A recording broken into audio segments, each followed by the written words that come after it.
Wekdalipun sampun jam 11 langkung 7 menit.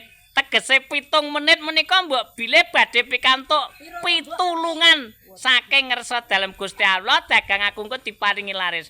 Lah kuwi to guys tempene lho isik. Ya Allah kuwi tempe.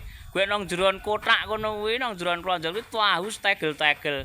Lah iki Mbok Deku Partini iki tak kon tuku tahu sing setegel-tegel karo tempe kuwi. Apa to kuwi wae?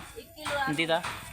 Oh, lombok ki 4.000 lho, murah lho, Po. Murah lombok. Alah saiki lombok ki mundhak ya, Po. Lah, kuwi lah ya kuwi.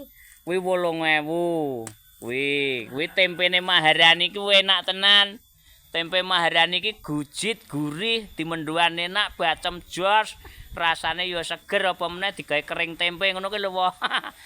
Kuwi tempe Maharani saka Banaran Playen. Yur.